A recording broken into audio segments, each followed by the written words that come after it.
folks a little taste of the extraordinary flavor of Coco Carl's chocolatey concoctions. Here comes Ordinary American now. Hello there, Mr. Ordinary American. How about a taste of Coco Carl's Bake-in-the-Box Brownie? Don't you just love that deep chocolatey flavor?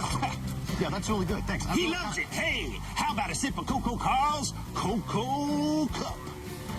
What are those little white things there? Well, those are Coco Carl's magic marshmallows. I'm allergic to those. Oh, well, you don't know what you're missing. Oh, I think I do.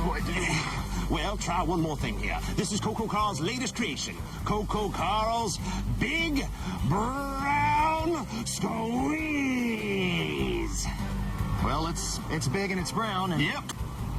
oh, gee, isn't that tasty? Ah, so you see, hey, wait a second. Come here, partner. So you see, the regular American loves Coco Carl's chocolate concoctions. That just goes to show you. Next time you got a hankering for chocolate, let Coco Carl do all the work. What work? Look, I can make all this stuff at home from scratch for, like, no time at all. Well, don't forget Coco Carl's secret ingredients. That's right, folks. Oh, you mean like xenolethachlor... Oh, well.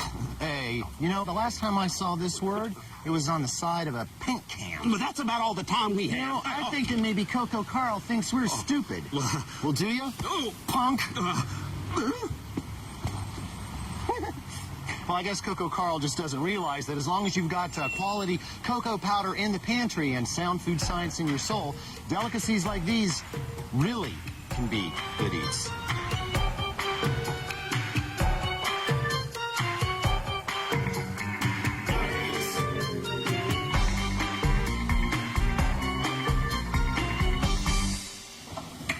The great majority of pantry powders pale in comparison to their parent product. For instance, well, garlic powder. Sure, it smells like garlic, but doesn't really taste anything like garlic.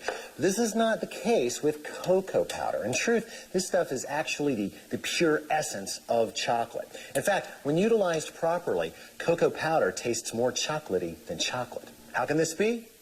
Let's review our chocolate making procedures, shall we? Once the cacao beans are removed from the ripe pods, they're allowed to dry and partially ferment in open air. After a slow roasting, the outer hulls are removed, revealing the inner nibs. These are then rolled under heavy stone or metal wheels to produce a brown paste called chocolate liquor. And no, there's no alcohol involved. From the time of the Maya to the 18th century, this substance was simply mixed with a few spices, frothed into water, and served. Now, this bitter but stimulating brew became so popular with the Spanish settlers in Mexico that women started taking gourdfuls of the stuff with them to mass just to stay awake. When a powerful bishop in Chiapas spoke out on the habit, he was assassinated with poison cocoa. Now, chocolate remained primarily a beverage until 1828, when a Dutch chocolatier named Conrad van Houten devised a hydraulic press that could separate the cocoa solids, or cake, from the fat, or cocoa butter. Now, crush this cake fine, and you've got cocoa powder. Now, this powder, which is still quite common in the United States, is known as natural cocoa powder. And it's easy to recognize because it's kind of brick red. And if you taste it, it's very bitter. In fact, it's got a pH around 5.2, very acidic. Of course, Van Houten wasn't done tinkering. He wanted to make this more palatable. So he took it off to the lab and messed with it. He added alkalis to it, and that mellowed out the flavor. It also darkened the color into something a little more chocolatey. Now, this type of cocoa, which is very common in Europe, is called Dutch process or Dutched cocoa. So, which one's best? Well, it kind of depends on what you're going to do with it.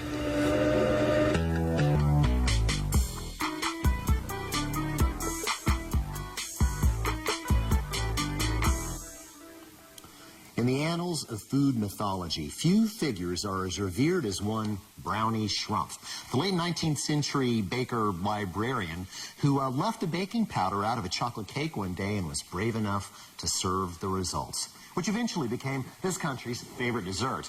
Now, I have no idea whether Miss Schrumpf actually existed, but I am willing to bet that the brownie was born of just such a bungle.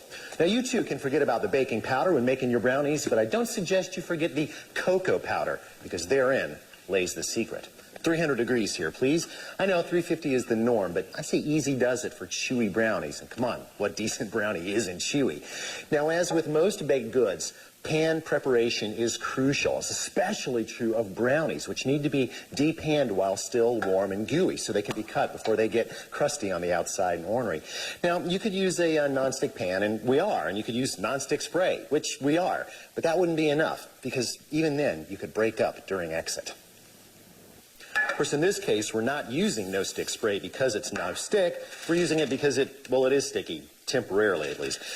Enough to hold on to this. This is just a piece of parchment paper, and it is not there for nonstick either. It is there as a sling. We're going to use that to lift the brownies out later. Now, the rest of the hardware. 1 electric mixer. Stand or hand, doesn't matter which.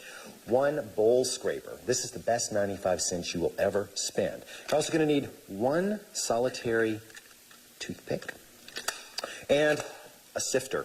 Now, I've got my grandmother's. I really love it because it's... Excuse me.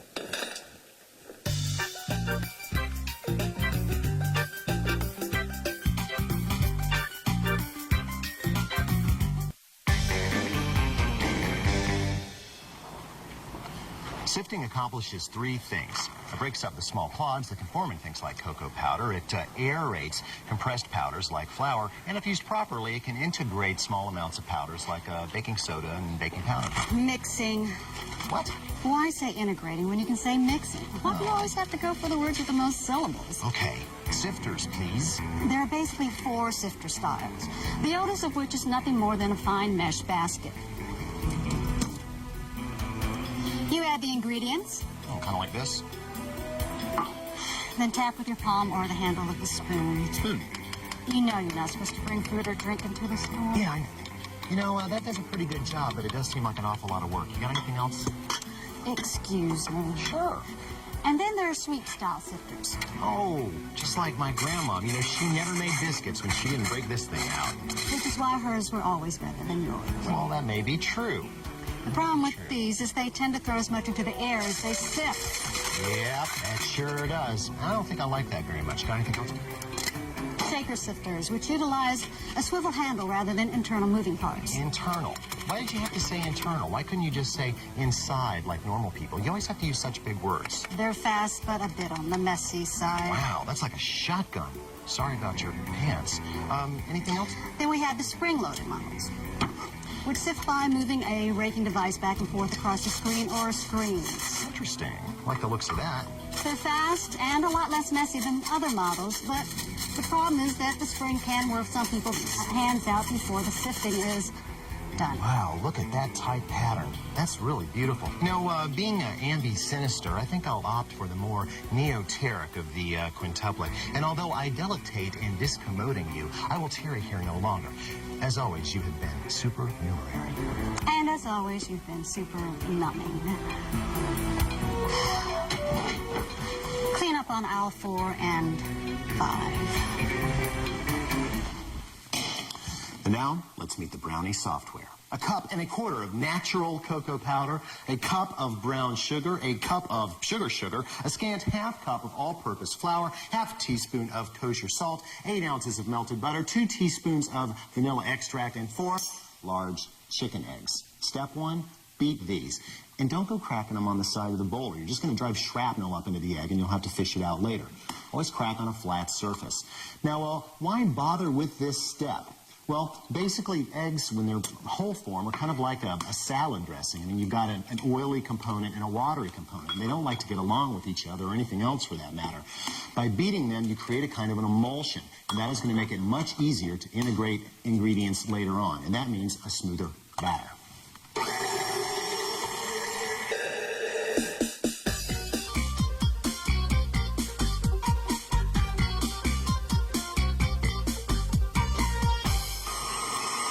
You'll know you've got an emulsion when the eggs are light in color and in texture. Just turn your mixer down to its lowest setting and contemplate the dry goods. I like to sift everything together.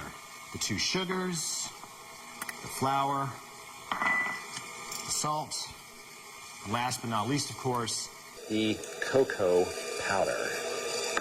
Now, just get this sifted right into the work bowl. Yeah. Yeah.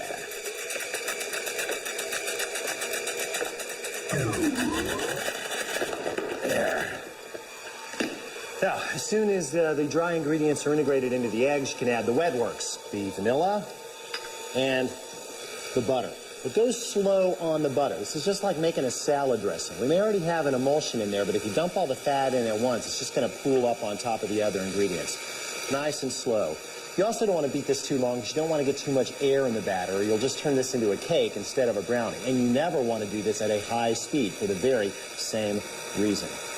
Now, give this about 30 seconds, scrape down the side of the bowl, go about another 10. Then you're ready to face the pan. Now, when it comes to sticky, thick batters like this, I really do like using this flexible plastic dough blade. It's a lot faster than a handled spatula because it can conform to the bottom of the bowl. You can really scrape out every little bit of batter, and that is a good thing. Of course, odds are good you're going to get just a little bit of batter on your hands using this kind of tool. And, well, as far as I'm concerned, that's half the fun. Now, straight into the oven, and set your timer for 45 minutes. Now go wash your hands.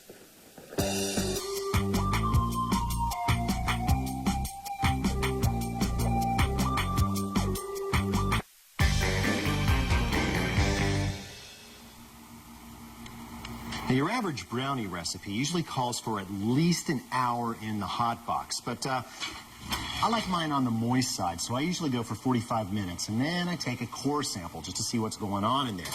To do that, I like a toothpick. I really think that those metal cake probes are just too smooth to give you any real data. Right down in the middle, that's what I want to see, just a little bit of crumb on there. Perfect. Now, the trick here is to get these cut before they cool down.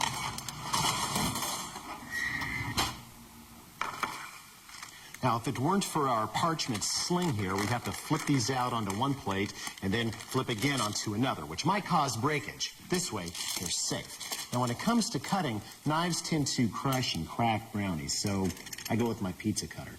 Yeah, it might be named after pizza, but what a multitasker it is. One cut this way, one cut this way. There. Now, up onto a rack to finish cooling. That way we won't get any condensation to build up. Now, if I only had a nice glass... Almost forgot. My rule is if it's baked, I use natural cocoa powder because it's sharp enough to cut through the fat and the sugar of those kinds of recipes. True, the color won't be quite as deep and as dark, but, you know, something else here that could use some deep and dark. I think we can take care of that.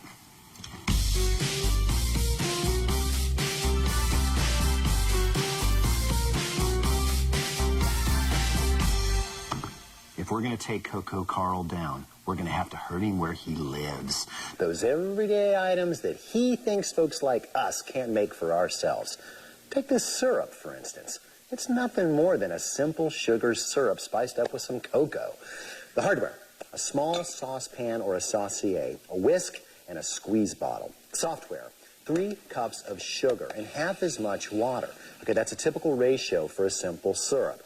Bring that to a boil, along with 2 tablespoons of light corn syrup. Now, since it's dextrose, it'll prevent the sucrose in the pot from crystallizing during the cooking process, or later on in the refrigerator, for that matter. It'll also make the final elixir nice and thick and luscious at room temperature. As for the rest of the software, a tablespoon of vanilla extract, a 1/4 teaspoon of kosher salt. Oh, I always add salted chocolate. You know, scientists say that salt's ionic properties kind of turn up the receptors on our tongues, turbocharges them, so to speak. Last but not least, a 1.5 cups of Dutch process cocoa powder. Okay, I use Dutch process anytime there's not enough fat in the recipe to foil the acid of natural cocoa powder. Now, we have attained boilage. It's time to integrate the cocoa powder. Now, this isn't going to be easy, okay? Remember, this is 10 to 24% fat. That is water. They don't want to get along. We're going to make them. But start slow and be ready to whisk for a while. This is one of the reasons I really like a saucier for this, because you can get the whisk down around in the corners. It's harder to do with a saucepan. Now you're going to be sitting here whisking, and you're going to start thinking this is never going to come together.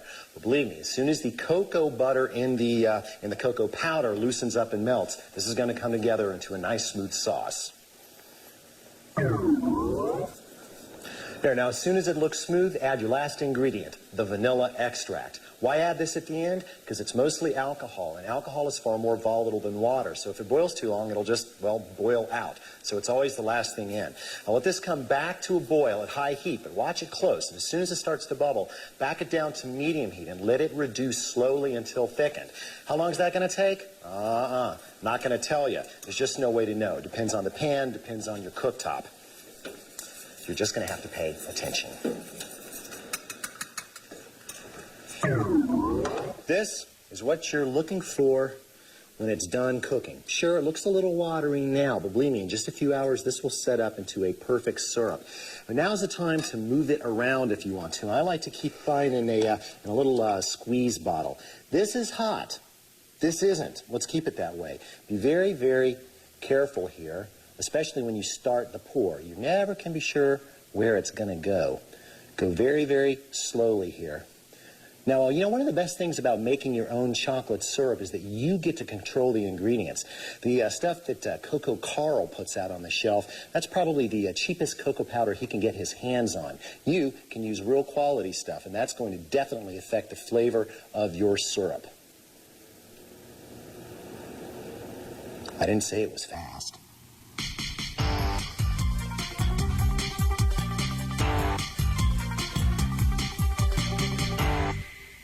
There, I'm going to let that finish draining by itself. The other thing is you want to leave this open for a while to let any condensation out and let it cool on the counter before you put on the lid. Now, it looks like I've got a little bit left over. I wonder if... Well, would you look at that?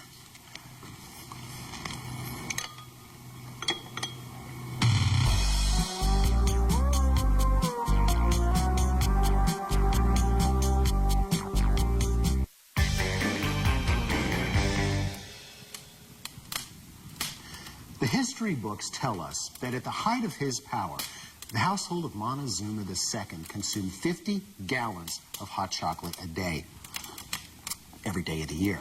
In fact, rumor has it that the great Aztec's last official act of state was to pour a tall, frothy one for a blonde guy named Cortez, who really enjoyed the drink and repaid the favor by wiping out Montezuma's entire civilization. That doesn't sound very nice, does it? Well, you know what? Neither does this. Oh, sure, I've heard the arguments. Mixes are convenient. Mixes are foolproof.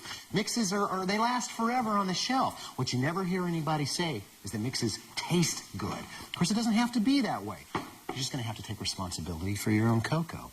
Here's how. 2½ cups of powdered milk. 2 cups of powdered or confectioner's sugar. 1 cup of cocoa powder. Dutch process for this. 2 teaspoons cornstarch to thicken and stabilize, and a scant teaspoon of salt. Sorry, kids, no kosher salt on this one. It's not fine enough. Stick with popcorn salt or even pickling salt. And I like to slip in a little cayenne pepper, sometimes more than a little. I don't know exactly why it works so well. All I know is that the Aztecs did it, and they seem to really know their cocoa. I suspect that it's got to do with the way the chili's capsaicin reacts with the polyphenols and... Oh, never mind. Just trust me on this one. To serve yourself a lovely cup, simply fill the vessel of your choice about 1/3 of the way full. Then add just enough boiling water to cover and mix. This is going to create a slurry or paste, and that's going to make sure that you don't have any lumps, and that means a nice, smooth beverage. There. Now just go ahead and fill the rest of the way with water. Now, if you're not in possession of a Mexican hot chocolate stirring stick, just go ahead and use a whisk. It's just as good. Enjoy. Oh, no, I'm a purist. Thanks.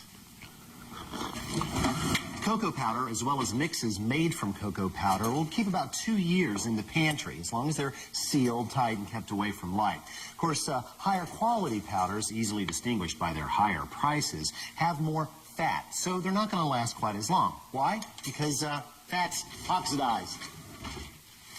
To those of you who lost a wad in Cocoa Carl Incorporated, I suggest next time maybe you invest in some quality cocoa powder instead. I also suggest you waste no time in trying out your new knowledge by cooking up some of the most popular goodies on earth, all made possible by the powdery remains of theobromo cacao. Due to the gods, good eats. See you next time. Ooh, indicted. Ouch.